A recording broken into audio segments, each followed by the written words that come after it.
చాలా సంతోషం. ఈరోజు సుందరయ్య గారి 36వ వర్ధంతి సందర్భంగా వారి స్మారక ఉపన్యాసం ఇచ్చే అవకాశం నాకు ఇచ్చారు ఈ పెద్దలంతా కలిసి. ఇది పెద్ద బాధ్యత అని భావిస్తున్నాను. గుర్తింపు అని భావిస్తున్నాను. ఒక సన్మానంలాగా కూడా నేను సంభావిస్తున్నాను. నా గురించి చాలా మంచి మాటలు చెప్పిన సభాధ్యక్షుడు రాఘవులు గారికి, ఇంతకుముందు ప్రసంగం చేసిన శ్రీ వీరభద్రం గారికి, సుందరయ్య విజ్ఞాన కేంద్రం కార్యదర్శి వీరభద్రం గారికి, నా మంచి మిత్రులు, సుందరయ్య విజ్ఞాన కేంద్రం నడిపే ఒక బృందానికి నాయకుడు ఆయన శ్రీ వినయ్ కుమార్ గారికి కూడా నమస్కారం. ముందుగా సుందరయ్య గారికి నివాళి.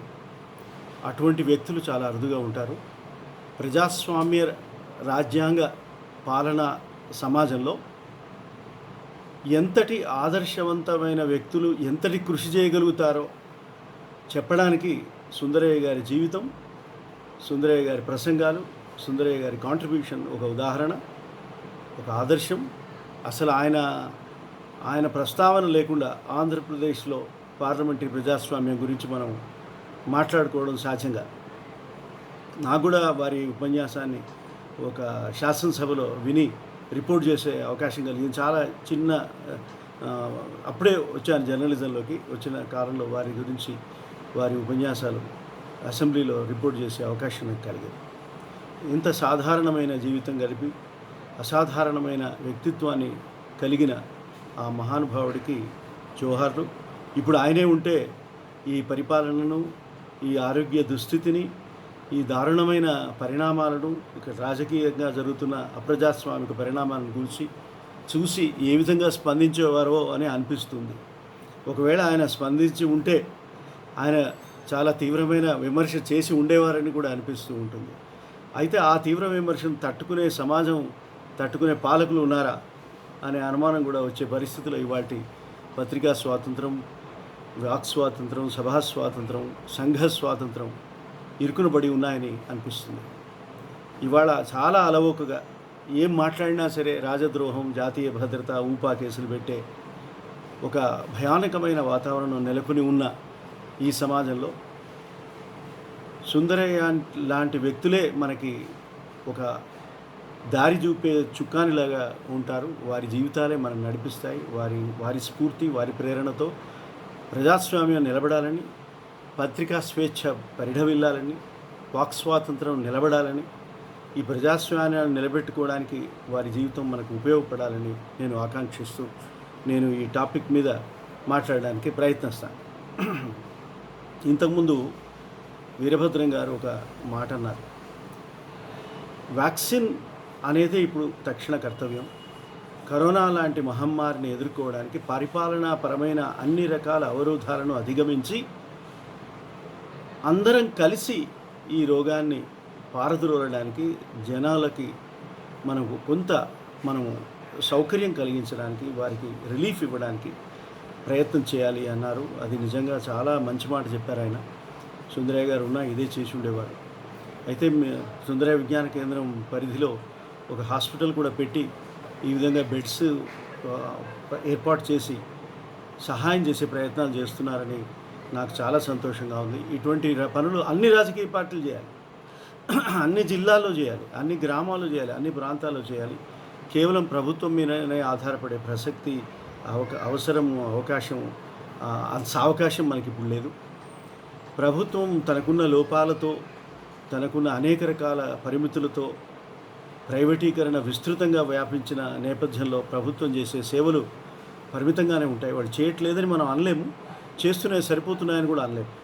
కానీ మనకు ప్రభుత్వ డాక్టర్లు కూడా నిజంగా చాలా సాహసోపేతంగా వారు కృషి చేస్తూ, నర్సులు వారికి సహాయంగా నిలబడుతూ, మన మిత్రులను, బంధువులను, వారి కుటుంబాల సభ్యులను వారు ఎంత బాగా వాళ్ళు ట్రీట్ చేస్తున్నారో మనం మర్చిపోలేము. వారికి మనం కృతజ్ఞతలు చెప్పకుండా ఉండలేము. ఇక అదే సమయంలో ఒక అడ్డు లేని ధోరణిలో ప్రతిదీ బ్లాక్లో అమ్ముకునే పరిస్థితి రావడం, ఆక్సిజన్ కూడా దొరకకపోవడం, కరోనా వల్ల ఎవరైనా మరణిస్తే అదేదో మహమ్మారి మన చేతిలో లేదు అని అనుకోవచ్చు. కానీ ఆక్సిజన్ లేక మరణిస్తే ఏమనాలి? ఆసుపత్రిలో బెడ్ లేక మరణిస్తే ఏమనాలి, వెంటిలేటర్ పని చేయక మరణిస్తే ఏమనాలి, ఎవరిని అడగాలి? సో అన్ని మరణాలని మనం కరోనా ఖాతాలో వేసే పరిస్థితి లేదు. చాలా చాలా మరణాలు మన లోపాల వల్ల, ఒక అడ్మినిస్ట్రేటివ్ డెఫిషియన్సీ వల్ల, ముందే జనానికి సరైన ఇన్ఫర్మేషన్ ఇవ్వకపోవడం వల్ల, మన వ్యవహారాలు ట్రాన్స్పరెంట్గా లేకపోవడం వల్ల జరుగుతున్నాయని అనిపిస్తుంది. ఇవి రుజువు చేసి ఎవరినో శిక్షించడం కష్టం. ఒక సుపరిపాలన అనేదే దీనికి మార్గం. రాజ్యాంగ లక్ష్యాలు, రాజ్యాంగ నైతిక విలువలు, రాజ్యాంగ సూత్రాలు కనుక గుర్తు ఉండి ఉంటే, ఈ ప్రభువులకి పాలకులకి గుర్తు ఉండి ఉంటే ఈ విధమైన మరణాల సంఖ్య ఈ విధంగా పెరిగేది కాదేమో అని ఒక బాధ, ఆవేదన ఇప్పుడు అందరిలో ఉంది. ఒక వ్యక్తి, బీజేపీకి చెందిన వ్యక్తి ఒక ఆయన అన్నాడు, ఇప్పుడు నేనేం మాట్లాడాలి, ఇంత వైఫల్యం గురించి నేను ఏమైనా మాట్లాడితే నా మీద కూడా రాజద్రోహం కేసు పెడతారు అని ఆయన బీజేపీ ఎమ్మెల్యేని బాధపడ్డాడు. ఇది అసలైన పరిస్థితి. ఇవాళ మన వాక్ స్వాతంత్రం ఏ దశలో ఉందో చెప్పాలంటే ఇది పరిస్థితి. మనం పత్రికా స్వాతంత్రం, వాక్ స్వాతంత్రం అని రెండు విడిగా మాట్లాడుకుంటున్నాం. ఒక దాంట్లోంచి ఒకటి వచ్చిన మాట వాస్తవమే, కానీ పత్రికా స్వాతంత్రం యొక్క పరిధి వేరు, వారి పునాది వేరు, వారి ధైర్యము, వారి సంస్థాగత వారి వ్యవస్థ, వారికి ఉండే సహాయ సహకారాలు, మౌలిక వ్యవస్థ వేరు. మామూలు పౌరులు మాట్లాడడం వేరు, రాజకీయ నాయకులు మాట్లాడడం వేరు, అధికార పార్టీలో అసమ్మతి గొంతు వినిపించడం వేరు, ఒక పార్టీ అనుసరిస్తున్న విధానాలను విమర్శించడం వేరు, ప్రతిపక్షంగా బాధ్యత వహించడం వేరు. ఇవన్నీ వాక్ స్వాతంత్రంలోకి వస్తాయి. పత్రికా స్వాతంత్రం ఏ దశలో ఉందో ఇప్పుడు మనకు తెలుసు. పత్రికలలో కానీ, ఈ పెద్ద పెద్ద ఛానల్స్లో కానీ, ఈ ట్రెడిషనల్ ఛానల్స్లో ఇప్పుడు వస్తున్న మెయిన్ స్ట్రీమ్ ఛానల్స్లో వస్తున్న వాదాలు, వివాదాలు వినోదాలకు సరిపోయేట్టుగా ఉంటాయి, కానీ వాదాలను, సిద్ధాంతాలను, అవసరమైన విషయాలను చర్చించే, విశ్లేషించే, విమర్శించే, వివేకవంతమైన సూచనలు చేసే ఒక ప్రాతిపదిక కానీ, ఒక వేదిక కానీ, ఒక మాట కానీ, ఒక సిద్ధాంతం కానీ కనపడడం లేదు. ఇది ఒక విచారకరమైన సన్నివేశం. తర్వాత ప్రజలకు అత్యవసరమైన విషయాలను ప్రస్తావించడంలో కూడా ఈ మెయిన్ స్ట్రీమ్ మీడియా వైఫల్యం అయినప్పుడు కొంతలో కొంత ప్రింట్ మీడియానే నయము. ఆ పత్రికల్లోనే సమగ్రంగా ఒక విమర్శ వస్తున్నది, ఒక ఎడిటోరియల్ కామెంట్ ఒక పద్ధతి ప్రకారం కనపడుతున్నది అని అనుకుంటున్నాం. కానీ ఈ కరోనా వల్ల, లాక్డౌన్ల వల్ల పత్రికలు అందరికీ చేరలేకపోతున్నాయి. ఆ పత్రికలు మళ్ళీ ఇప్పుడు ఏ మాధ్యమం ద్వారా జనాలకు చేరుతాయంటే డిజిటల్ మీడియం దాకా చేరుతున్నాయి. ఇవాళ నేను 10-15 పత్రికలు తెప్పించుకోలేను కరోనా వల్ల, కానీ నేను కంప్యూటర్లో ఓపెన్ చేసి ఈ ఎడిటోరియల్, ఒక మిత్రుడు అన్ని ఎడిటోరియల్ పేజీలు నాకు పంపిస్తున్నాడు. ఒక్కొక్క పేపర్ ఎడిటోరియల్లో ఏం రాసిందో తెలుసుకునే అవకాశం కూడా మనకి ఇవాళ ఉంది. కనుక పత్రికల సర్క్యులేషన్ పడిపోయిందని బాధపడడం కన్నా, ఆ పత్రికలు డిజిటల్ రూపంలో మనకు అందుబాటులో ఉన్నాయని మనం దానికి సంతోషించడం అవసరం. ఆ విధంగా ఒక ప్రింట్ మీడియా కొంత మేరకి, ఎన్ని పక్షపాతాలు ఉన్నప్పటికీ, ఎన్ని రాజకీయ సానుకూలత వర్గాలుగా వారు వ్యవహరిస్తున్నప్పటికీ, ఇంకా కొన్ని పత్రికలు మనకి కావలసిన సమాచారాన్ని ఇస్తున్నాయి, కావలసిన విశ్లేషణ ఇస్తున్నాయి. వీటికి తోడు వెబ్సైట్స్ అండి, అద్భుతంగా వెబ్సైట్స్ వచ్చినాయి. వారు నిర్భయంగా వందల కోట్ల రూపాయల డిఫమేషన్ కేసులను ఎదుర్కొంటూ కూడా, సెడిషన్ కేసులు ఎదుర్కొంటూ కూడా, జాతీయ భద్రతా చట్టం కింద కేసులు ఎదుర్కొంటూ కూడా, ఊపా కేసులు ఎదుర్కొంటూ కూడా వారు చాలా ధైర్యంగా మనకు వారు సేకరించిన సమాచారాన్ని మనకు అందిస్తున్నారు, వారి పరిశోధనలు అందిస్తున్నారు. చాలా బాగుంది. ఒక ప్రశ్న నాకు చాలా నచ్చింది. ఇండియా టుడే ఈ మధ్య మార్చిలో చాలా మంచి వ్యాసం రాసింది.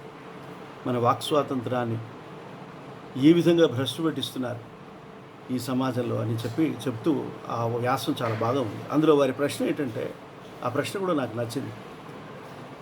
ఎవరు శత్రువులు ఈ దేశానికి? ప్రశ్న. ఎవరు శత్రువులు, ఎవరు ద్రోహులు, ఎవరు దేశభక్తులు? అసలు భక్తి అంటే ఏమిటి, ద్రోహం అంటే ఏమిటి? భక్తి ఎవరిది, ద్రోహం ఎవరిది అనే ప్రశ్నలు లేవనెత్తారు. ఆ వ్యాసం చదివితే నాకు అనిపించింది ఏమిటంటే, ప్రభుత్వాన్ని విమర్శిస్తే దేశాన్ని విమర్శించినట్టు కాదు అనే విషయాన్ని ప్రజలు అర్థం చేసుకోవాలి. పార్టీలు అర్థం చేసుకోవాలి, పోలీసులు అర్థం చేసుకోవాలి. ప్రభుత్వాన్నే విమర్శించాలి. ఎవరైనా విమర్శించాలంటే ఎవరిని విమర్శించాలండి? ప్రభుత్వాన్నే విమర్శించాలి. ఎందుకు విమర్శించాలండి ప్రభుత్వాన్ని అంటే, మన ఓట్లతో, మన పన్నుల డబ్బుతో, మన నెత్తిన పెత్తనం చేస్తూ నీకు ప్రజాసేవ చేస్తానని మాకు వాగ్దానం చేసి మీరు ప్రభుత్వంలో కూర్చున్నారు కనుక మిమ్మల్ని మీ చర్యలని, మీ చట్టాలని, మీ విధానాలని, మీ సవరణలని, మీ ప్రకటనలని అడగాల్సి వస్తుంది. మరి ప్రజలు అడగకపోతే, పత్రికలు అడగకపోతే, ప్రతిపక్షం అడగకపోతే ఎవరు అడగాలి? వీరు విమర్శించకపోతే ఎవరు మీ పార్టీ వాళ్ళు ఎట్లయినా మిమ్మల్ని పొగుడుతారు, పొగడాల్సిందే. పొగడకపోతే వాళ్ళకి తెలుసు వాళ్ళ భవిష్యత్తు ఏమిటో కనుక వాళ్ళు పొగుడుతారు. వాళ్ళు పొగడనివ్వండి, మాకేం అభ్యంతరం లేదు. అధికార పక్షంలో ఉన్నవాళ్ళు, అధికారాన్ని చెలాయిస్తున్న వర్గంగా ఉన్నవాళ్ళు పదవుల కోసమో, ఇంకేదైనా ప్రయోజనాల కోసమో, లేక పార్టీ క్రమశిక్షణ కోసమో, లేకపోతే నాయకుల పట్ల అపారమైన ప్రేమాభిమానాల చేతనో వారు పొగిడితే అభ్యంతరం లేదు, పొగడవచ్చు. కానీ ప్రజాస్వామ్యం ఏమంటుందంటే, పార్టీలో కూడా అంతర్గత ప్రజాస్వామ్యం ఉండాలని చెప్తుంది. పార్టీలో కూడా వ్యక్తీకరణ స్వాతంత్రం ఉండాలని, ప్రతి వ్యక్తి గనక వ్యక్తీకరణ స్వాతంత్రం ఉండాలని చెప్తుంది. ఇప్పుడు అసెంబ్లీలో, పార్లమెంట్లో ఫిరాయిస్తూ ఉంటే ఒక పబ్లిక్ ఇంట్రెస్ట్ లిటిగేషన్ దాఖలైంది. ఆ చట్టానికి ఫిరాయింపు నిషేధ చట్టం తెచ్చినందుకు పబ్లిక్ ఇంట్రెస్ట్ లిటిగేషన్ ఒకటి దాఖలైంది. తర్వాత ఒక అప్పీల్ కూడా వచ్చింది సుప్రీంకోర్టు ముందుకి. అందులో ప్రధానంగా వాళ్ళు అన్నది ఏంటంటే, ప్రభుత్వము అనుసరించే ఒక విధానాన్ని ప్రశ్నించడం కోసం ఆ బిల్లును వ్యతిరేకంగా, ఆ బిల్లు నచ్చక నేను వ్యతిరేకంగా ఓటేస్తే అది ఫిరాయింపు ఎట్లా అవుతుంది అని ప్రశ్న. చాలా విలువైన ప్రశ్న. నేను పదవుల కోసం పార్టీ వదిలేసి వెళితే, ఒక ప్రభుత్వాన్ని కూల్చి మరొక ప్రభుత్వాన్ని నిలబెట్టి అందులో మంత్రి పదవి కోసం నేను ఎమ్మెల్యేని అయ్యుండి నేను పార్టీని కూల్చి వెళితే నన్ను మీరు అనాలి. కానీ ఒక ప్రభుత్వ విధానాన్ని వ్యతిరేకిస్తూ ఒక బిల్లు మీద నేను సంతకం చేసి బిల్లుకు వ్యతిరేకంగానే ఓటేస్తే, ఇప్పుడు రైతు వ్యతిరేక చట్టాలు ఉన్నాయి. ఆ రైతు వ్యతిరేక చట్టాలకు ఓ బీజేపీ సభ్యుడు వ్యతిరేకించాడు అనుకోండి, అతను ఫిరాయించినట్టు ఇదంటే ఈ వ్యక్తి స్వాతంత్రం ఎక్కడ పోయినట్టు? ఈయన ఒక్క వ్యక్తి స్వాతంత్రాన్ని ఆయన రిప్రజెంట్ చేయట్లేదు. ఆ నియోజకవర్గంలో ఉన్న మెజారిటీ ప్రజలు ఎవరికైతే వాళ్ళకు ఓట్లు వేశారో వారిని, మొత్తం నియోజకవర్గాన్ని ఆయన రిప్రజెంట్ చేస్తున్నాడు. ఈ మొత్తం నియోజకవర్గ ప్రజల వ్యక్తిగత స్వాతంత్రాన్ని, అభివ్యక్తి స్వాతంత్రాన్ని ఆయన ప్రతిబింబించాల్సిన బాధ్యత ఆయన మీద ఉన్నప్పుడు, అసెంబ్లీలో ప్రతిధ్వనించాల్సిన బాధ్యత ఆయన మీద ఉన్నప్పుడు, ఫిరాయింపు అని దానికి అంటగట్టి అతన్ని నిషేధిస్తే, అతన్ని డిస్క్వాలిఫై చేసి పార్లమెంట్ నుంచి, అసెంబ్లీ నుంచి పంపిస్తే ఇది ఎక్కడి న్యాయం? ఇది ఎక్కడి పత్రిక భావ వ్యక్తీకరణ స్వాతంత్రం అని అడిగారు. తర్వాత మీకు రాజ్యాంగంలో మీరు ఒక ప్రధానమైన అంశం ఏమిటంటే, మామూలు వ్యక్తులకి బయట ఉండే స్వాతంత్రం కన్నా, అభివ్యక్తి స్వాతంత్రం కన్నా, శాసనసభలో, పార్లమెంట్లో వారికి ఉండే అభివ్యక్తి స్వాతంత్రం పెద్దది. ఎంత పెద్దదంటే, వారు ఏం మాట్లాడినా మీరు పరువు నష్టం కేసు పెట్టడానికి వీల్లేదు. వారు ఎంత తీవ్రమైన విమర్శ చేసినా సెడిషన్ కింద మీరు భావించడానికి వీల్లేదు. అంత గొప్ప స్వాతంత్రం, అంత గొప్ప విస్తృతమైన స్వాతంత్రం ఆయనకి ఇచ్చినప్పుడు, మరి ఆయన దాన్ని వినియోగించుకొని ప్రభుత్వ అక్రమ, అన్యాయ, రాజ్యాంగ వ్యతిరేక, అప్రజాస్వామిక విధానాలను విమర్శించే అధికారం వారికి లేదా? ఇది ప్రశ్న. అయితే డిసెంట్ జడ్జెస్, 2 జడ్జెస్ ఇచ్చారండి. కోహోటో హొలోన్ అనే కేసులో 2 డిసెంట్ జడ్జిమెంట్ ఇచ్చారు. అద్భుతమైన జడ్జిమెంటు. అందులో ఈ మాటలు మాట్లాడారు వాడు. మనం అంటే ఫిరాయింపులు మనకి ఎంత ఏహీయకరమైన విధానాలుగా పరిణమించినాయంటే, ఆ ఫిరాయింపులు నిషేధించాల్సిందే అని అందరూ జనం ఒప్పుకుంటారు. ప్రజామోదం దానికి ఉన్నది, అది కరెక్టే. కానీ అందులో మనం మిస్ అయిన ఒక పాయింట్ ఏంటంటే, మనం కోల్పోయిన ఒక ప్రధానమైన అంశం ఏమిటంటే, పార్లమెంటరీ పార్టీలను నియంతృత్వ పార్టీలుగా తయారు చేసింది ఈ చట్టం. ఒక రకంగా దాని సైడ్ ఎఫెక్ట్, ఇప్పుడు కరోనా సైడ్ ఎఫెక్ట్ లాగా, వ్యాక్సిన్ సైడ్ ఎఫెక్ట్ లాగా, మనం ఫిరాయింపు అనే అనైతికమైన విధానాన్ని నిషేధించడానికి వాడిన వ్యాక్సిన్, నిషేధ చట్టపు వ్యాక్సిను పత్రికా స్వాతంత్రానికి, వాక్ స్వాతంత్రానికి ప్రాణాంతకంగా పరిణమించింది. ఇది మనం ఒక విధానం. దీనివల్ల పార్లమెంటరీ ప్రజాస్వామ్యం కొంత దెబ్బతిన్నదేమో అని నాకు అనిపిస్తుంది. ఇవాళ చాలా ఒక కొత్త పాయింట్ నేను ఇవాళ మాట్లాడుతున్నా. ఈ పాయింట్ ఇదివరకు లోక్సభలో సుప్రీంకోర్టులో చర్చకు వచ్చినప్పటికీ ఎట్లా వీళ్ళ స్వాతంత్రం, మనం మాట్లాడే స్వాతంత్రాన్ని హరిస్తున్నామా అనే ఒక ప్రశ్న వచ్చినప్పుడు జవాబు ఏమనిస్తారు? ఇది శాసనసభల్లో, పార్లమెంట్లో ఉన్న వాక్ స్వాతంత్రానికి పట్టిన ఒక గతి అనాలో దశ అనాలో మీరు ఆలోచించండి. ఇక బయటకు వద్దాం. పార్లమెంట్ నుంచి, అసెంబ్లీ నుంచి బయటకు వస్తే పత్రికల సంగతి మాట్లాడుకున్నాం, టీవీల గురించి మాట్లాడుకున్నాం. ఇప్పుడు పత్రికలు విశ్లేషణ చేసి ఇచ్చిన వ్యాసాలు టీవీలో రాకపోయినా డిజిటల్ మీడియం ద్వారా ప్రజలకు అందుతున్నాయని మీకు ఒక విషయం చెప్పాను నేను. కానీ ఒక గమ్మతైన పరిస్థితి ఏమొచ్చిందంటే ఇవాళ ఓటీటీ రూల్స్ని అమెండ్ చేస్తూ, ఇంటర్మీడియరీ రూల్స్ 2011లో ఉన్న ఇంటర్మీడియరీ రూల్స్ని అమెండ్ చేస్తూ లేదా రీప్లేస్ చేస్తూ 2021లో అంటే మొన్న ఫిబ్రవరి, మార్చి, ఏప్రిల్లో ప్రభుత్వం జారీ చేసిన ఒక నియమావళిని కనుక మీరు చూస్తే అందులో వినోద కార్యక్రమాలు, టీవీ సీరియల్స్ లాంటి వినోద కార్యక్రమాలతో పాటు న్యూస్ అండ్ కరెంట్ అఫైర్స్ని కూడా కలిపారు. చాలా జాగ్రత్తగా కలిపారు. అక్కడ ఎవరు దాన్ని ప్రశ్నించరేమో అని అనుకున్నారు వాళ్ళు. కానీ దీని యొక్క విపరిణామాలు ఏమిటంటే డిజిటల్ ఫామ్లో ఉన్న ప్రింట్ మీడియా రిఫ్లెక్షన్స్ని కూడా ఇన్ఫర్మేషన్ టెక్నాలజీ చట్టం కింద చేసే ఈ రూల్స్ ద్వారా కంట్రోల్ చేసే ఒక పరిస్థితి, ఒక అదుపు చేసే ఒక కొత్త గవర్నెన్స్ మెకానిజాన్ని తీసుకొచ్చి పెట్టారు. ఇవాళ ఆ డిజిటల్ ఫార్మాట్ ప్రింట్ మీడియం యొక్క రిపోర్ట్ల పైన తీసుకునే చర్యలు ప్రింట్ మీడియం మీద ఉండవా? ప్రింట్ మీడియం ద్వారా ఎడిట్ చేస్తున్న ఎడిటర్లకి, జర్నలిస్టులకి వాటి ఆంక్షల యొక్క దుష్ప్రభావం వారి మీద పడుతుంది అని సవాల్ చేశారు. పెండింగ్లో ఉన్నాయి 10-15 రిట్ పిటిషన్లు పెండింగ్లో ఉన్నాయి ఆ రూల్స్ని సవాల్ చేస్తూ. పత్రికా స్వాతంత్రానికి ముప్పు అక్కడ. డిజిటల్ మీడియంలో వచ్చే ఆ వార్తలు, విశ్లేషణలు చదవడానికి నాకు కూడా ఉన్న స్వేచ్ఛ పైన పరిధి కల్పించే చర్యలు ఈ రూల్స్లో ఉన్నాయి. ఒక్క ఉదాహరణ చెప్తాను. ముందుగా సెల్ఫ్ కంట్రోల్, సెల్ఫ్ రెగ్యులేషన్ అన్నారు. అంటే మీరే మీ మీడియా ఆర్గనైజేషన్లో ఒక కంప్లైంట్ రిసీవింగ్ మెకానిజం పెట్టుకోండి అన్నారు. సరే, మీరు వారి ద్వారా తీర్పులు చేసి సవరణలు ఏమైనా ఉంటే చేసుకోండి అన్నారు. బాగుంది. రెండో దశ అన్నారు, స్టెప్ 2. ఆ రెండో దశ ఏమిటంటే ఇటువంటి మీడియా ఆర్గనైజేషన్స్ అన్నీ కలిపి ఒక ఫ్రంటల్ ఆర్గనైజేషన్గా పెట్టుకొని అందులో ఒక ఆంబుడ్స్మెన్ పెట్టుకోండి. మరి డిజిటల్ మీడియా అథారిటీ లాగా వారి ముందుకు వెళుతుంది. వారి ముందుకు అప్పీల్ వెళుతుందట. అప్పీల్ అంటే ఒక ఇండివిజువల్ మీడియంలో వచ్చిన ఫిర్యాదు పైన తీర్పుని ఈ ఆంబుడ్స్మెన్ ముందుకు తీసుకురావచ్చు అని ఒక స్లైట్ ఎన్లార్జ్ చేశారు పవర్ని. అక్కడికి కూడా పర్వాలేదు, ఎందుకంటే ఆర్గనైజేషన్ లెవెల్లోనే సెల్ఫ్ రెగ్యులేషన్లో ఉంది అని మనం అనుకోవచ్చు.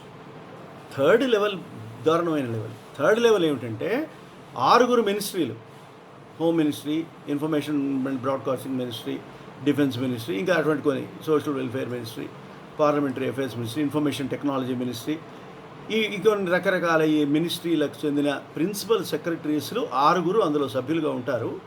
దానికి ఇన్ఫర్మేషన్ అండ్ బ్రాడ్కాస్టింగ్ సెక్రటరీస్ కన్వీనర్గా ఉంటాడు. అతని కమిటీ ముందుకు ఈ అప్పీల్ వెళ్తుంది. ఏది ఆంబుడ్స్మెన్ డిసైడ్ చేసిన అప్పీల్ వెళ్తుంది. అతను ఒక కోడ్ ఆఫ్ కాండక్ట్ని, కేబుల్ టీవీ నెట్వర్క్ కింద ఏర్పాటు చేసిన కోడ్ ఆఫ్ కాండక్ట్ని అమలు చేసే అధికారం అతని చేతిలో ఉంటుంది. ఇది అంటే ఏమిటి? మన వాక్ స్వాతంత్రం, మన పత్రికా స్వాతంత్రం సెల్ఫ్ రెగ్యులేషన్ పేరు మీద మినిస్ట్రీ రెగ్యులేషన్ పరిధిలోకి వెళ్ళిపోతున్నారు. అంత నీట్గా రూల్స్ ద్వారా, చట్టం ద్వారా కాదు, రూల్స్ ద్వారా ఇది తీసుకొచ్చి పెట్టారు. ఇది ఖరాఖండిగా నేను చెప్తున్నాను, రాజ్యాంగ వ్యతిరేకం, ఆర్టికల్ 19(1)A వ్యతిరేకం, సమంజసమైన పరిమితులు మాత్రమే విధించాలన్న న్యాయ రాజ్యాంగ సూత్రాలకు వ్యతిరేకం, పత్రికా స్వాతంత్రాన్ని మంత్రిత్వ శాఖాధికారుల ఆధ్వర్యంలో అణిచిపెట్టే కొత్త రకం ప్రీ సెన్సార్షిప్, పోస్ట్ సెన్సార్షిప్ యొక్క పరిణామం ఇది వాక్ స్వాతంత్రాన్ని కూడా దెబ్బతీసే ఒక గొప్ప విపరిణామం. మనం దీని గురించి చాలా జాగ్రత్తగా ఆలోచించాల్సిన అవసరము, కార్యాచరణ రూపొందించాల్సిన అవసరం కూడా ఉంది. ఇది పత్రికల గురించి, టీవీల గురించి నేను చెప్పాను. ఇక మనం వాక్ స్వాతంత్రంలోకి వద్దాం. నా కనెక్షన్ వస్తుందా సరిగా? ఇప్పుడు మీ వీడియో పోయిందండి. ఇప్పుడే నేనే ఫ్రెష్ చేస్తున్నాను. ఫ్రెష్ చేస్తున్నాను. రీఫ్రెష్ చేయమన్నారండి.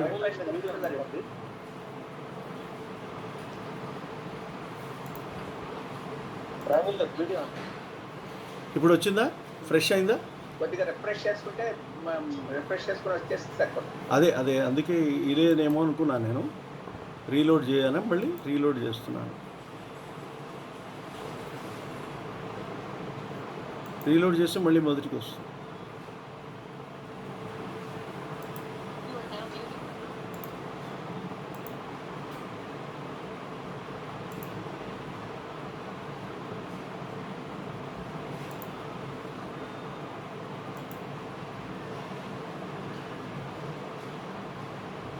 యా, ఇప్పుడు బాగుంది అనుకుంటాను. ఇప్పుడు వచ్చారండి. నా వాయిస్ కూడా తీసుకోవచ్చు. వాయిస్ కూడా వస్తుందా? ఇంతవరకు నేను ఒక ప్రింట్ మీడియాని డిజిటల్ ఫామ్ ద్వారా ఇన్ఫర్మేషన్ టెక్నాలజీ యాక్ట్ పరిధిలోకి తీసుకువచ్చి మినిస్ట్రీ ఏ విధంగా కంట్రోల్ చేయడానికి ఒక వ్యవస్థల గురించి మాట్లాడుతున్నాను. ఒక వ్యవస్థను, కొత్త వ్యవస్థను ఏ విధంగా ఏర్పాటు చేసుకున్నది చెప్పాను. ఇందులో మనకి ప్రెస్ కౌన్సిల్ నైతిక నియమావళిని ఏర్పాటు చేస్తుంది. నైతిక నియమావళి అంటే ఏమిటంటే స్వచ్ఛందంగా మనం అనుసరించాల్సిన పద్ధతులు, అంతేగాని అవి నేర నిర్వచనాలు కాదు. వాటి మీద ఐపీసీ కేసులు ఉండడానికి వీల్లేదు.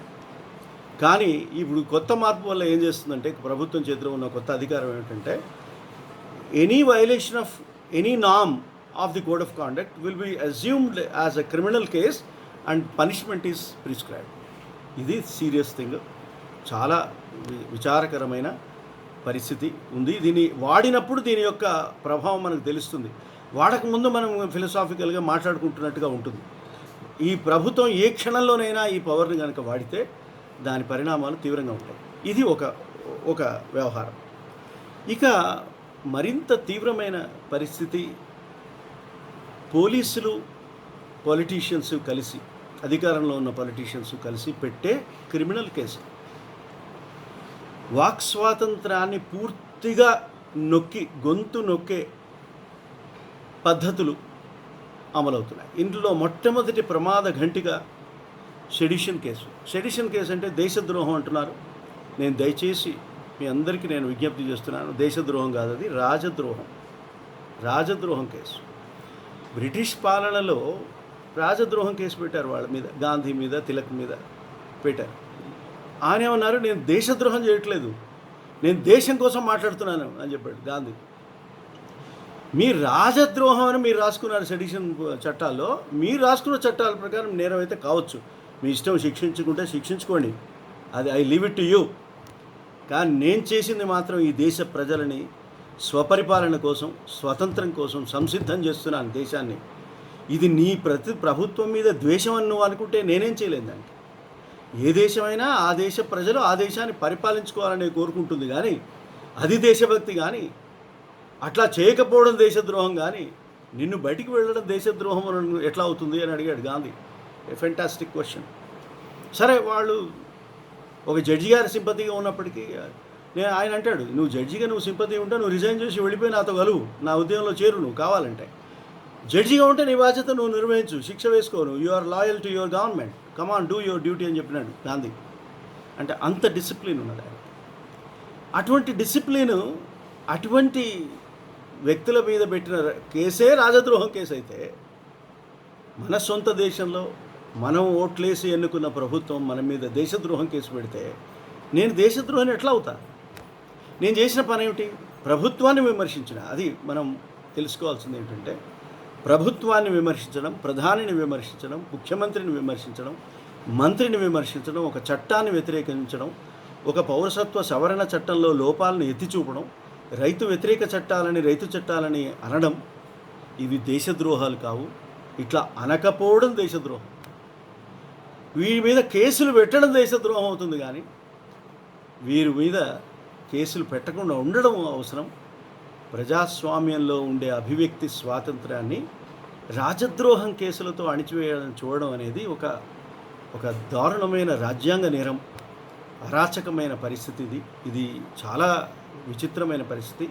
మీకు తెలుసో లేదో, ఈ రాజద్రోహ నేరాన్ని ప్రవేశపెట్టిన బ్రిటిష్ పాలకులు కూడా మన దేశంలో స్వాతంత్రానికి ముందు ఈ నేరాన్ని అమలు చేసే నాటికే దాన్ని డైల్యూట్ చేసి దాన్ని ఒక 3 సంవత్సరాల పాటు శిక్షించే ఒక మామూలు నేరంగా మార్చి, హింస తోడైతే తప్ప అది రాజద్రోహం, విమర్శ రాజద్రోహం అనిపించుకోదు అని మార్చి, అది కూడా ఒక జ్యూరీ అంటే ఏమిటంటే మిత్రులు, న్యాయస్థానంలో జడ్జి గారికే మొత్తం వదిలేయకుండా ఒక 5-6 పక్కన కూర్చుంటారు. సమాజం నుంచి వస్తారు వాళ్ళు, సభ్య సమాజం నుంచి,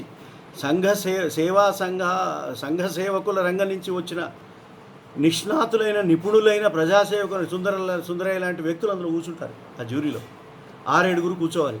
ఆ 7 జ్యూరీ మెంబర్లు మొత్తం ఏకాభిప్రాయంతో అవును ఇది రాజద్రోహమే అని అంటే తప్ప ఆ 3 ఏళ్ల శిక్ష విధించడానికి కూడా వీల్లేదని బ్రిటిష్ చట్టాలు మన స్వాతంత్రానికి పూర్వమే వారు దాన్ని రిలాక్స్ చేసుకున్నారు. డ్రెకోనియన్ చట్టాలను మామూలు చట్టాలుగా మార్చుకున్నారు. కానీ ఆ పాలకులే భారతీయులు వేరు, భారతీయ విమర్శ వేరు, భారతీయుల విధేయత వేరు, భారతీయుల సంస్కృతి వేరు కనుక భారతీయులకి ఇది యావజ్జీవ కారాగార శిక్ష విధించే తీవ్ర నేరంగానే ఉండాలి అన్నారు.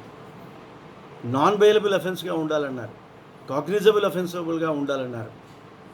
జ్యూరీ యొక్క ఏకాభిప్రాయం అవసరం లేదన్నారు. చాలా దారుణం. ఇంకా ఆ సెడిషన్లోకి పోతే మనం బయటికి రాము. మొత్తం 1 గంట సేపు దాని గురించి మాట్లాడుకోవాల్సి వస్తుంది. అట్లా చేశారు. సరే, వాళ్ళు విదేశీ పాలకులు, బ్రిటిష్ వారికి ప్రయోజనాలున్నాయి, స్వార్థ ప్రయోజనాలున్నాయి, మనం దోచుకునే ప్రయోజనాలున్నాయి. వారు అట్లా చేశారు. మనం సెడిషన్ని రద్దు చేసుకోవాలని నెహ్రూ, గాంధీ అందరూ అన్నారు.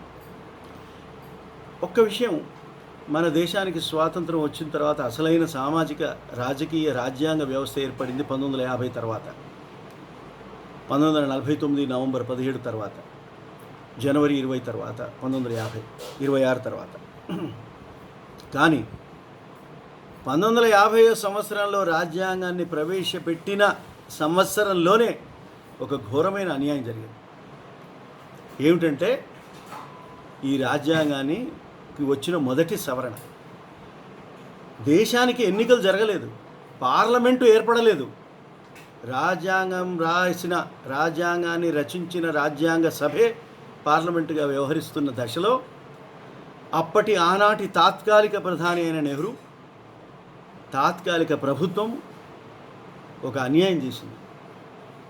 దురదృష్టవశాత్తు అంబేద్కర్ లాంటి వ్యక్తులు కూడా ఆ పార్లమెంట్లో అప్పుడు ఉన్నారు. వారు ఉన్నప్పటికీ రాజ్యాంగ వ్యతిరేకమైన తొలి రాజ్యాంగ సవరణ జరిగింది. The most dangerous amendment to the constitution of India happened with in the very first year of the Indian constitution. చాలా దారుణం ఇది. అంతకుముందు రాజ్యాంగంలో కూడా ఒక చిన్న కాదు పెద్దదే దారుణం జరిగింది. అదేమిటంటే, పత్రికా స్వాతంత్రాన్ని, వాక్ స్వాతంత్రాన్ని ఇచ్చే ప్రాథమిక హక్కులున్న పార్ట్ 3లోనే ఆర్టికల్ 21 జీవించే హక్కు తర్వాత ఆర్టికల్ 22లో ప్రివెంటివ్ డిటెన్షన్ చట్టాలను తాత్కాలికంగా పెట్టుకోవచ్చు అనే ఒక పరిమితి ఇవ్వడం కూడా నేను అనుకుంటాను మిగిలిన ఏ రాజ్యాంగ నైతిక సూత్రాలకి, అందులో ఉన్న సూత్రాలకి ఏమాత్రం పొంతనలేని ఒక దారుణమైన ప్రివెంటివ్ డిటెన్షన్ నియమాలని అందులో చేర్చారు. చాలా చాలా అన్యాయం జరిగింది. మరి ఆ అన్యాయాన్ని అంబేద్కర్ ఎలా సహించాడో నాకు అర్థం కావట్లేదు. అది పరిశోధించి తెలుసుకోవాల్సిన విషయం. పోనీ ఆయన ప్రతిఘటించిన తర్వాత కూడా వచ్చిందా అంటే అది కూడా చాలా దారుణమైన విషాదమే. అంటే రాజ్యాంగం ప్రతిలోనే, అందరూ కలిసి ఆమోదించిన రాజ్యాంగం ప్రతిలోనే ఉన్న ప్రివెంటివ్ డిటెన్షన్ చట్టం యొక్క మరొక రూపమే జాతీయ భద్రతా చట్టం, ఊపా చట్టము, తదితర చట్టాలు, స్పెషల్ పవర్స్ చట్టాలు, ప్రివెంటివ్ డిటెన్షన్ చట్టాలు, నేషనల్ సెక్యూరిటీ చట్టాలు, ఇవన్నీ అటువంటి చట్టాలు. తాత్కాలికంగా ఉండవలసిన ప్రివెంటివ్ డిటెన్షన్ తీసుకొచ్చి ఈ దేశం కాంగ్రెస్ బీజేపీ పరిపాలనలో ఇద్దరు విడివిడిగా కలిసి వారు అధికారంలో ఉన్నప్పుడు వీరు ప్రతిపక్షంలో ఉన్నప్పుడు, వీరు ప్రతికారంలో ఉన్నప్పుడు వారు ప్రతిపక్షంలో ఉన్నప్పుడు కూడా వారు చేసిన ఒక దారుణమైన సంగతి ఏమిటంటే, తాత్కాలికంగా ఉండవలసిన ప్రివెంటివ్ డిటెన్షన్ చట్టాలను శాశ్వత చట్టాలుగా రూపొందించి ఏ కారణాలు చెప్పకుండా అరెస్ట్ చేసే అధికారాన్ని, కనీసం 6-7 నెలల నుంచి 7 నుంచి 3 ఏళ్ల దాకా ఏ బెయిలు లేకుండా, ఏ జ్యుడిషియల్ సమీక్ష లేకుండా జైల్లో పడేసే ఒక దుర్భరమైన, దుర్మార్గమైన నిర్బంధ, సోకాల్డ్ ప్రివెంటివ్ నిర్బంధ, నిరోధక నిర్బంధ చట్టాలను తీసుకొచ్చి మన ముందు పెట్టిన తర్వాత, ఈ వ్యవస్థను ఈ విధంగా నిర్మించుకున్న తర్వాత వాక్ స్వాతంత్రం బ్రతికి బట్టగడడం అనేది ఒక ఆశ్చర్యకరమైన విషయం. పత్రికా స్వాతంత్రం ఇంకా ఉండడం ఆశ్చర్యకరమైన విషయం. ప్రతిపక్షాలు గొంతెత్తి ప్రభుత్వాన్ని విమర్శించగలగడం ఒక ఆశ్చర్యం. These are wonders of Indian democracy. When the system is so well built against freedom of speech and expression, so built, very very strongly built system to curb your voice, to curb your personal freedom, liberty. అంత దారుణంగా చట్టాలు ఉన్నప్పుడు కూడా ఈ విధంగా నేను మాట్లాడుతున్నాను, ఈ విధంగా మీరు సమావేశాలు ఏర్పాటు చేస్తున్నారంటే వాక్ సంఘ స్వాతంత్రాలు ఇంకా బ్రతికే ఉన్నాయి అని నిదర్శనం. బ్రతికే ఉండాలి అని మన ఆశయం. దానికి ఏం చేయాలి అనేది మన కర్తవ్యం. ఇప్పుడు ఆలోచించుకోవాలి. ఒక్క ఉదాహరణ, మీ అందరికీ తెలిసిన ఉదాహరణ, రఘురామరాజు అధికార పార్టీ ఎంపీ ఆంధ్రప్రదేశ్లో ప్రభుత్వాన్ని విమర్శించాడు, ముఖ్యమంత్రిని విమర్శించాడు. ఆయన వాడిన భాష కొంత అభ్యంతరకరంగా ఉంది. ఆయన ఉపయోగించిన పదజాలం, ఆయన సంబోధించిన తీరు, ఆయన విమర్శల్లో కొంత మితిమీరిన ధోరణి కూడా ఉంది. నేను పూర్తిగా రఘురామరాజు గారి విమర్శలని సమర్థించడానికి ఇక్కడికి రాలేదు. అకాడమిక్గా డిస్కస్ చేయడానికి మనం కూర్చుండి ఇక్కడ మాట్లాడుకుంటున్నాం. రఘురామరాజు చేసిన మాటలు, చెప్పిన మాటలు, చేసిన చేతలు, ముఖ కవళికలు, అది కూడా దాంట్లో భాగం. ఆ నేరారోపణలో ముఖ కవళికలు కూడా నేరపూరితంగా ఉన్నాయంట. అదొక ఆరోపణ. అవన్నీ నేను డిఫెండ్ చేయదలుచుకోలేదు. ఆయన డిఫెండ్ చేసే ఉద్దేశం నాకు లేదు. కానీ అది దేశద్రోహం ఎట్లవుతుందని అడిగే హక్కు నాకుంది, మీకు కూడా ఉంది. రాజద్రోహం ఎట్లవుతుందనేది, ఈ పార్టీ ద్రోహం ఒప్పుకుంటాను, కృతజ్ఞత తప్పడం, కృతజ్ఞత ఒప్పుకుంటాను, అనైతికత ఒప్పుకుంటాను. ఏదో ఒక దశలో ఒకవేళ ఆయన మాటలు విని క్రైస్తవులు, హిందువులు కొట్టుకుంటే, రాజకీయంగా కొట్టుకుంటే 153A కింద ఆయన మీద కేసు పెట్టడం కూడా కొంతవరకు సమంజసమేనేమో అని అనిపిస్తుంది. పూర్తి విచారణకు లోబడి నాకు ఈ కామెంట్, సాక్ష్యాధారాల మీద ఆధారపడి చేయాల్సిన మాటలవి, దాని గురించి నేను జోలిపోవడం. కానీ ఒక తీవ్రమైన విమర్శ, ముఖ్యమంత్రి పైన, ఆయన కులం పైన, ఆయన మతం పైన చేసిన తీవ్రమైన విమర్శ, తీవ్రమైన నింద అనుకుందాం, నిజం కాకపోవచ్చు, నింద. రాజద్రోహం ఎట్లవుతుంది? ఇది ప్రశ్న. అయితే ఏ కేసు అయినా మనం జనరల్గా ఏమంటారంటే, మన లీగల్ పరిభాషలో మీరు కూడా తెలుసది, మీరు కూడా మాట్లాడుతూ ఉంటారు, ఏమంటారంటే ప్రాథమిక సాక్ష్యాధారాలు ఉంటే ముందుకెళ్ళొచ్చు అంటారు. కరెక్ట్. ప్రాథమిక సాక్ష్యాధారాలంటే ఏంటి? ఒక ఫిర్యాదు ఉండాలి, ఆ ఫిర్యాదులో ఆరోపణలు కొంచెం కరెక్టే అని అనిపించాలి. అనిపించిన తర్వాత పోలీసు యంత్రాంగం స్వతంత్రంగా కొంత పరిశోధన చేయాలి, దర్యాప్తు చేయాలి. చేసి ఒక 4-5 సాక్ష్యాలు అయ్యే ఉంటుందండి, ఇది అయ్యే ఉంటుంది అని మనసుకు అనిపించాలి. ఎవరి మనసుకి? దర్యాప్తు అధికారి యొక్క మనసు కనిపించాలి. క్రిమినల్ ప్రొసీజర్ కోడ్లో అత్యున్నతమైన అధికారాలు ఎవరికి ఉన్నాయంటే డీజీపీకి లేవు, హోంమంత్రికి లేవు, ప్రధానమంత్రికి లేవు, రాష్ట్రపతికి లేవు. అత్యున్నతమైన దర్యాప్తు అధికారాలు ఎవరికి ఉన్నాయంటే మీరు ఆశ్చర్యపోతారు. సబ్ ఇన్స్పెక్టర్కు ఉన్నాయి, సర్కిల్ ఇన్స్పెక్టర్కు ఉన్నాయి, స్టేషన్ హౌస్ ఇన్వెస్టిగేటింగ్ ఆఫీసర్కు ఉన్నాయి. సిఆర్పిసి చదివితే తెలుస్తుంది. అయితే మనం ఏమనుకుంటాం, వారు దుర్వినియోగం చేస్తారు అధికారాన్ని, మిగతా వాళ్ళు పై వాళ్ళు అయితే వాళ్ళు కాస్త సక్రమంగా చదువుకున్న వాళ్ళు, అనుభవం ఉన్నవాళ్ళు, ఎక్కువ బాధ్యతలు ఉన్నవాళ్ళు వాళ్ళు బాగా సరిగ్గా చూసుకుంటారని మనం అనుకుంటూ ఉంటాం. మన భ్రమ అది, మన చిత్త విభ్రమ. పై అధికారాల్లోకి ఈ పవర్ పోతున్నంత కాలం దాని దుర్వినియోగ విస్తృతి పరిధి పెరుగుతూ ఉంటుందని మనం గమనించాలి. ముఖ్యమంత్రి, హోంమంత్రి దగ్గరికి వచ్చేసరికి ఇంకా పెరిగిపోతుంది. ఇప్పుడు మీరు ఒక మాట నేను అంటే మీరు కూడా అవునని అంటారని నా అభిప్రాయం. ఏమిటి? పై అధికారులు చెప్పకుండా, పై రాజకీయ నాయకులు చెప్పకుండా ఏ పోలీస్ అధికారైనా స్వతంత్రంగా అరే ఈ ఫలానా అధికార పార్టీ ఎంపీ చాలా దారుణంగా మాట్లాడుతున్నాడు, ఇది దేశద్రోహం, రాజద్రోహం అవుతుంది అని సొంతంగా ఊహించి, భావించి, ప్రాథమిక దర్యాప్తు జరిపి కేసు కట్టే రోజులు ఉన్నాయా? ఇప్పుడు పోలీసులు స్వతంత్రంగా వ్యవహరించే పరిస్థితులు ఉన్నాయా? వాళ్ళు వ్యవహరిస్తున్నారా? వ్యవహరించడానికి సిద్ధంగా ఉన్నారా? ఐఏఎస్ అధికారులు రాజ్యాంగంలో ఇట్లా ఉందండి, మీరు ఇట్లా చేయకూడదు అని చెప్పే ధైర్యం ఉన్న ఐఏఎస్ అధికారులు ఉన్నారా? చెప్తున్నారా? ఉంటే చెప్తున్నారా? చెప్తే వింటున్నారా? వింటే వినే ఉదాహరణలు ఏమిటో చెప్పాలి. ఇది ప్రశ్న. నేను ఆరోపణ చేయట్లేదు, విమర్శ చేస్తున్నాను, వివేచన చేస్తున్నాను. చెప్పండి, ఏ పాలకులు ఈ మాట ఒప్పుకుంటారో చెప్పండి నాకు. కేంద్రంలో కానీ రాష్ట్రాల్లో కానీ ఆర్టికల్ 14 అనే ఒక వ్యవస్థ ఉంది. అది ఆర్టికల్ 14 రాజ్యాంగంలో ఆర్టికల్ 14 కాదు. ఆర్టికల్ 14, ఆర్టికల్ 19 పేరుతో కొన్ని సంస్థలు ఉన్నాయి. కొన్ని విద్యా పరిశోధక అకాడమిక్ సంస్థలు ఇంటర్నెట్ బేస్గా ఆపరేట్ చేస్తూ ఉంటాయి. అందులో ఆర్టికల్ 14 అని ఒక వ్యవస్థ ఇటీవలనే భారతదేశంలో సెడిషన్ యొక్క దుర్వినియోగాన్ని గురించి ఒక పరిశీలన, డేటా బేస్డ్ రీసెర్చ్ జరిపి ఒక నివేదిక ఇచ్చింది. ఆ నివేదికలో తేల్చింది ఏంటంటే, రాజకీయ నాయకులను విమర్శించినందుకు, చట్టాలను వ్యతిరేకించినందుకు, గ్యాంగ్ రేపు కేసు రిపోర్ట్ చేయడానికి వచ్చినందుకు, పొరపాటున రిపబ్లిక్ డే నాడు ఎవరో చనిపోతే యాక్సిడెంట్లో చనిపోయారని తెలియడానికి ముందు, వారు యాక్సిడెంట్లో చనిపోయారని పోలీసులు చెప్పడానికి ముందు కొందరు విలేకరులు, ఒక ఎంపీ పోలీసులు జరిపిన కాల్పుల్లో చనిపోయారని రాసినందుకు సెడిషన్ కేసు పెట్టారు. ఇవన్నిటి మీద సెడిషన్ కేసు, ఇవన్నీ సెడిషన్. ఇప్పుడు మీకు చెప్పినాను. కర్ణాటకలో ఒక స్కూల్లో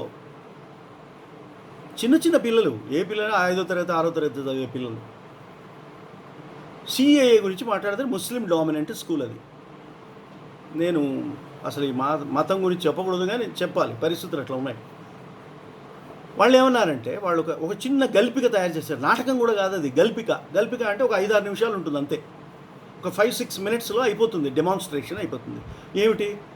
నీ బర్త్ సర్టిఫికేట్ తీసుకురా, నేను చూపను, మై బతాऊंगा नहीं, మై दूंगा नहीं, నేను నీ అది రేషన్ కార్డు చూపను, నేను చూపను, నీ ఓటింగ్ కార్డు నేను చూపను, నీ పౌరసత్వం నిరూపించుకోను, నేను నిరూపించను. ఇది నాటకం అంతే. దీంట్లో నిజంగా ప్రధానమంత్రి ప్రస్తావన రాలే. ఆ పిల్లలు ఏమన్నారంటే, ఆ డైలాగ్ కూడా ఎవరో స్క్రిప్ట్ రాసి రిహార్సల్ చేసిన డ్రామా కాదు. అప్పటిదప్పుడు నువ్వు ఇలాను, నువ్వు అలాను, ఇది చట్టం ఇట్లా ఉంది, నువ్వు ఇట్లాను, నువ్వు అట్లాను, వాళ్ళు వస్తారు, ఎన్యూమరేషన్ కోసం వస్తారు, రుజువు చేయడానికి, ఈ విధంగా చెప్పు అని, అంతే. The theme of the drama అది. అందులో ఏమన్నారంటే, కొంచెం తీవ్రమైన పదజాలం ఏమిటంటే, ఆ పత్రము ఈ పత్రం చూపమని వచ్చే వారిని చెప్పుతో కొడతామని ఒక డైలాగ్ ఉంది. ఇది కొంచెం తీవ్రమైన కామెంట్. అంటే మన లాంటి చదువుకున్న వాళ్ళు, పెద్దవాళ్ళు, మెచ్యూరిటీ ఉన్నవాళ్ళు వివేకవంతంగా అట్లా అనకూడదు, చెప్పుతో కొడతా అని అనకూడదు అని చెప్తాం. చెప్పుతో కొడతా అని అనకూడదు, కరెక్ట్, ఐ అగ్రీ. అయితే అందులో ప్రధానమంత్రి ప్రస్తావన లేదు. కానీ వాళ్ళు ఏమన్నారు, పోలీసులు వాళ్ళ మీద పెట్టిన కేసు ఏంటంటే, ప్రధానమంత్రి నరేంద్ర మోదీ వచ్చి ఈ కాగితాలు అడిగితే చెప్పుతో కొడతాను, చెంప చెళ్ళు అనిపిస్తాను అని విద్యార్థులు అన్నారు అని ఆ అన్న విద్యార్థిని యొక్క తల్లిని సెడిషన్ కేసులో బుక్ చేశారు. ఆ చిన్న గల్పికను రిహార్సల్ ఎనాక్ట్మెంట్ అది ఎనాక్ట్మెంట్ కూడా కాదు, వాళ్ళ ఇంటర్నల్ ప్రోగ్రామ్ అది. దాన్ని ఆర్గనైజ్ చేసిన హెడ్ మిస్ట్రెస్ పైన కూడా సెడిషన్ కేసు పెట్టారు. ఎంత అన్యాయం! సెడిషన్ ఎట్లా అవుతుంది? విమర్శ, సహించలేని విమర్శ, భరించలేని విమర్శ ఓకే, సెడిషన్ ఎట్లా అవుతుందనే చెప్పాలి. సిఏఏను వ్యతిరేకించడమే నీకు నచ్చకపోతే సెడిషన్ కేసు ఎట్లా పెడతావు? ఇది పక్కన పెట్టండి. మొన్న మే 15వ తేదీన వ్యాక్సిన్ పాలసీకి వ్యతిరేకంగా ఢిల్లీలో కొందరు పోస్టర్లు అంటించారు. ఏమని?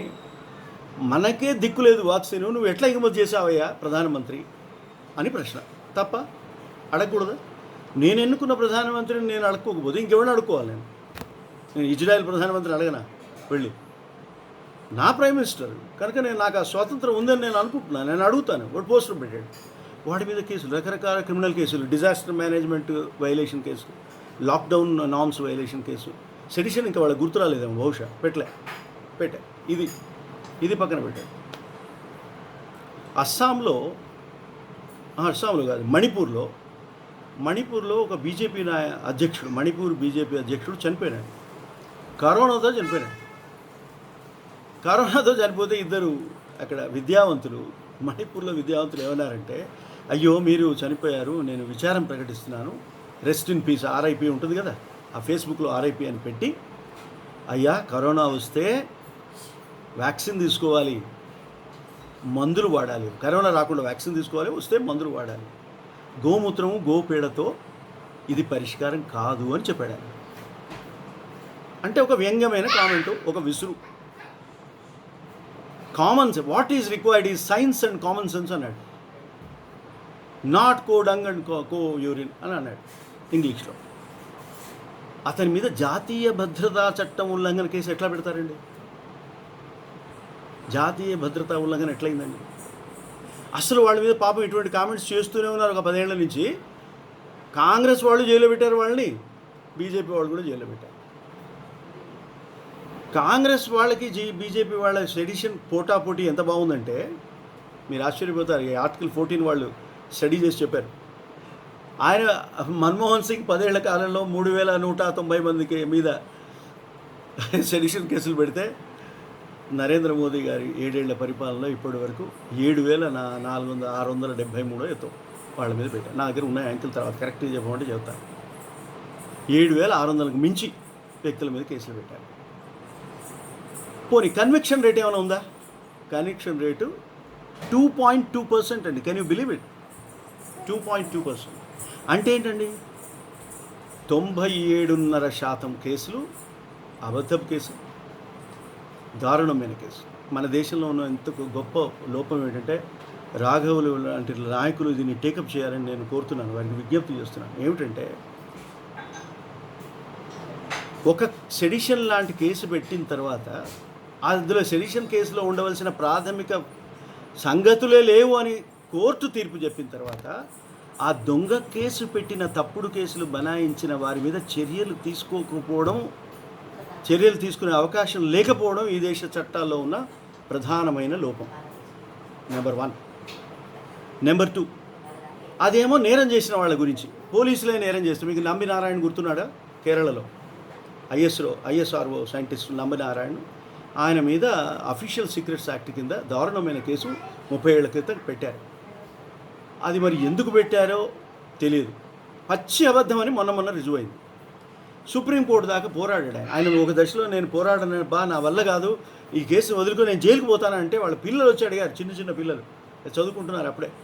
పిల్లలు వచ్చి, నాన్న మీరు కనుక పోరాడకుండా మీరు వదిలేసి వెళ్ళిపోతే మా మొత్తం వంశం, కుటుంబం, మేము దేశద్రోహుల కుటుంబంగా మిగిలిపోతాము, సమాజం మమ్మల్ని వెలివేస్తుంది, ప్రపంచమే వెలివేస్తుంది, భారతదేశ ద్రోహులని విదేశాల్లో కూడా మమ్మల్ని అంటారు నాన్న, దయచేసి మా కోసం పోరాడండి అంటే ఆ మహానుభావుడు నంబి నారాయణ పోరాడాడు.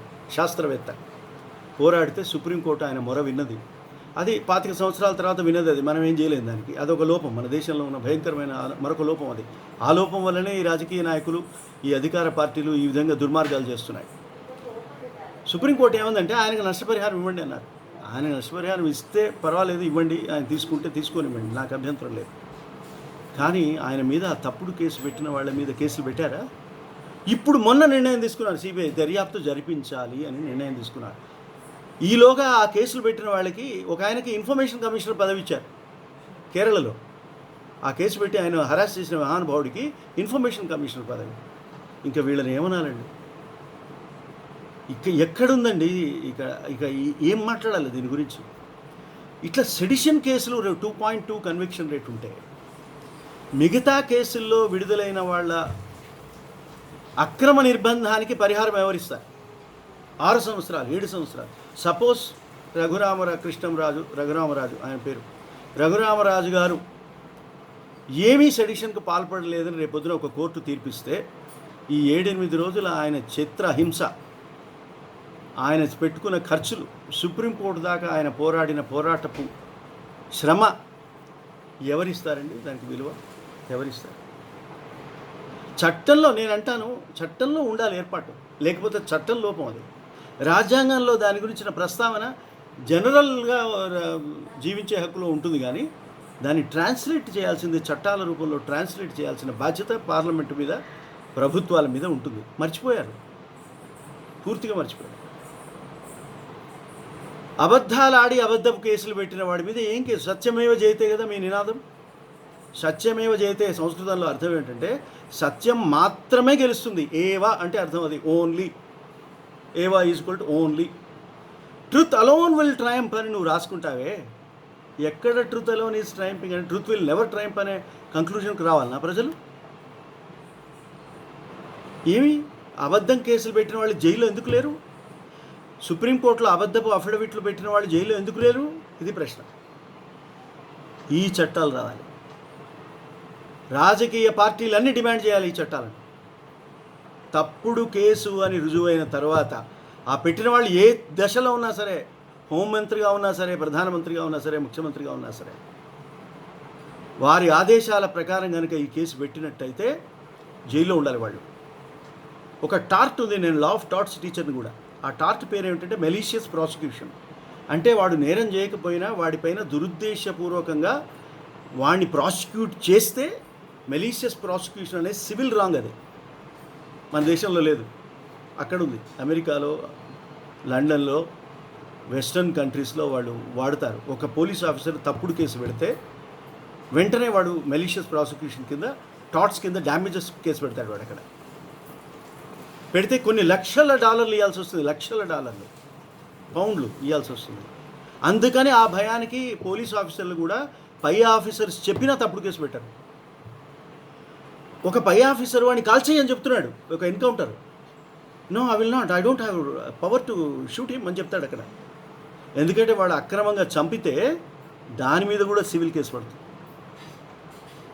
మన దేశంలో పడదు. ఎందుకు పడదంటే 140 కోట్ల జనాభా ఉన్న ఈ భారతదేశంలో ఇప్పుడు పెండింగ్లో ఉన్న కేసులు 4 కోట్లే. 4 కోట్లు ఎక్కువ ఒక రకంగా ఆలోచిస్తే, కానీ 140 కోట్ల ప్రజలతో చూస్తే చాలా తక్కువ. మన దేశం ఇంకా చైతన్యవంతం కాలేదు. మన దేశంలో హక్కుల చైతన్యం రాలేదు. హక్కులు భంగపడితే కోర్టులో పోరాడాల్సిన స్తోమత ప్రజలకు లేదు, డబ్బు లేదు, తీసుకుపోయే లాయర్లు లేరు, న్యాయం చెప్పే జడ్జిలు కూడా లేరు. అన్యాయం, దారుణం. ఇది పరిస్థితి. ఇది పక్కన పెట్టు. ఇంకొక దారుణం నేను మీకు చెప్తాను. సెడిషన్ కేసులో ఒక కేసు పెడితే, ఇందిరాగాంధీ హత్య జరిగింది తెలుసు కదా మీకు. ఖలిస్తాన్ ఉగ్రవాదులు అందులో ఉన్నారు, అవన్నీ మీకు తెలుసు. ఒక పబ్లిక్ ఇన్స్ట్రక్షన్ డైరెక్టర్గా ఉన్న ఒక వ్యక్తి, ఆయన పేరు ఏదో ఉంది, మర్చిపోయారు. ఆయనతో పాటు సీనియర్ క్లర్క్గా ఉన్న ఇంకొక ఆయన, అంటే చదువుకున్న వాళ్ళు, ప్రభుత్వ ఉద్యోగాలు చేస్తున్న వాళ్ళు. వీళ్ళు ఏం చేశారంటే ఖలిస్తాన్ అనుకూల నినాదాలు చేశారు ఆఫీస్లో. ఇందిరాగాంధీ హత్య తర్వాత రిలేటెడ్ ఈవెంట్స్లో వీళ్ళు ఖలిస్తాన్ అనుకూల నినాదాలు చేశారు, అరిచారు. ఎందుకు అరిచారు? వాళ్ళ మనోభావాలు ఏమిటప్పుడు? ఇందిరాగాంధీ హత్యను వాళ్ళు సమర్థించిన హంతకుల వాళ్ళు, లేకపోతే ఒక రాష్ట్రంలో జరుగుతున్న కొన్ని రకాల విధానాల గురించి పైన వారికి ఏర్పడిన ఒక నిస్పృహ, నిరాశ వల్ల వ్యక్తీకృతమైన ఒక తీవ్రమైన ఆగ్రహావేశపు ప్రతీకనాది. అదేమిటి? So you have to examine the content of the slogan. చేసి హైకోర్టు 1 సంవత్సరం రిగరస్ ఇంప్రిజన్మెంట్ పెట్టాలి అని హైకోర్టు తీర్పిస్తే ఆయన అప్పీల్ చేసుకున్నాడు. అప్పీల్ చేసుకున్న సుప్రీంకోర్టు ఏముంది, it's an empty slogan, it doesn't have any consequence, any effect. It is stated in a office, not in a crowd. It is not intended to be provoking violence అన్నాడు. 153A కూడా ఉండదు అక్కడ అని చెప్పాడు. Sedition forget, 124A కాదు, 153A కూడా అందులో ఉండదు అని 1995లో సుప్రీంకోర్టు ఏఎస్ ఆనంద్ మరొక జడ్జి గారికి కలిపి ఇచ్చిన తీర్పు. అది అద్భుతమైన తీర్పు. 2016లో దీపక్ మిశ్రా దాన్ని సమర్థించాడు. నేననేది ఏంటంటే రాజ్యాంగ విలువ, మరొక రాజ్యాంగ విలువ చెప్పదలుచుకున్నాను. మీకు ఈ ఉదాహరణలన్నీ మీకు తెలుసు, అందరికీ తెలుసు. ఎక్కడెక్కడ అన్యాయంగా కేసులు పెట్టారో మీకు తెలుసు. నేను వ్యవస్థ గురించి నేను మాట్లాడుతున్నా, చట్టాల గురించి మాట్లాడుతున్నా. మన చట్టంలో, మన రాజ్యాంగంలో ఏముందంటే, ఒక న్యాయపరమైన వివాదం పైన సుప్రీంకోర్టు ఏదైనా తీర్పు చెప్తే అది దేశమంతటికి చట్టంలా పనిచేస్తుంది అని చెప్పారు. చట్టాలు ఎక్కడి నుంచి వస్తాయనే జ్యూరిస్ప్రుడెన్షియల్ పాఠంలో మేము ఏం చెప్తామంటే, పాఠాలు 3 మార్గాలు ఉన్నాయి చట్టాలు ఏర్పడడానికి. ఒక మార్గం శాసనసభలో చట్టాలు రావడం, ప్రభుత్వం చట్టం రూపొందించి ప్రజాప్రతినిధుల ఆమోదం పొందడం ద్వారా వచ్చిన చట్టం ఒకటి. అత్యున్నత న్యాయస్థానాలు న్యాయ సమీక్ష చేసిన తర్వాత ఇది ఈ చట్టంలో ఉన్న అర్థము సమన్వయం చేయాల్సిన రీతి ఇది అని చెప్తే అది మరొక చట్టం. దాన్ని ప్రిసిడెన్స్ అంటారు. లా ఆఫ్ ప్రిసిడెన్స్ అంటారు. అది రెండో చట్టం. మూడో చట్టం ఏమంటే, సమాజంలో కొన్ని రోజుల పాటు, కొన్ని సంవత్సరాల పాటు వరుసగా ఒక సాంప్రదాయంగా నిలబడి అందరూ పాటిస్తున్న ఒక ఆచారం, అది కూడా చట్టం. కస్టమ్ అంటారు దాన్ని. కస్టమ్, లా అండ్ ప్రెసిడెంట్, ఈ 3 సోర్సెస్ ఆఫ్ లా. మరి రాజ్యాంగంలో మనం రాసుకున్నాం, supreme court is court of record.